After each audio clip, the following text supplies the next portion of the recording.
ইরানকে পিষে ফেলা হচ্ছে বলে দাবি করছেন আমেরিকার প্রেসিডেন্ট ডোনাল্ড ট্রাম্প। তার জবাবে ইসরায়েল ও মধ্যপ্রাচ্যে ওয়াশিংটনের ঘাঁটিগুলোকে ধ্বংসস্তূপে পরিণত করছে তেহরান।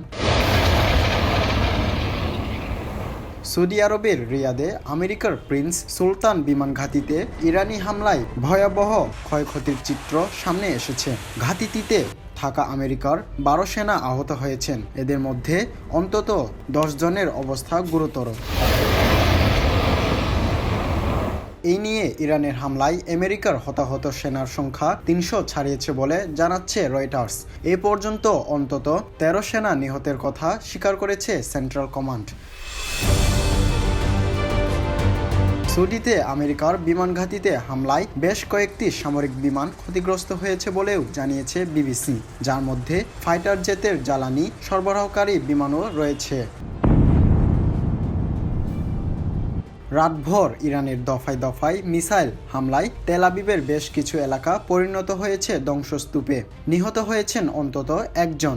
গণমাধ্যমগুলোর ফুটেজে উঠে আসছে হামলার ভয়াবহতা। বেসামরিক স্থাপনায় হামলার কথা জানিয়ে ইরানের তীব্র সমালোচনা করছে ইসরায়েলের নেতানিয়াহুর সরকার। ইরানের ব্যালিস্টিক মিসাইলে থাকা ক্লাস্টার বোমা চারদিকে ছড়িয়ে ক্ষতির মাত্রা বাড়িয়েছে বলে জানায় প্রশাসন। বেশ কয়েকজন আহত হওয়ার খবরও উঠে এসেছে। শনিবার সকাল থেকেই ইসরায়েলের তেল আবিব, জেরুজালেমের মতো শহরগুলোকে লক্ষ্য করে মিসাইল হামলা চালাচ্ছে আইআরজিসি।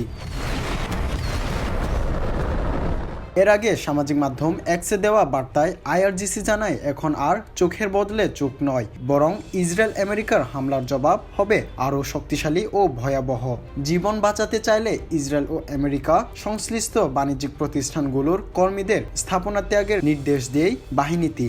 ইসরায়েলের সন্ত্রাসবাদের জন্য চরম মূল্য দিতে হবে বলে হুঁশিয়ারি দিয়েছেন পররাষ্ট্রমন্ত্রী আব্বাস আরাকচিও।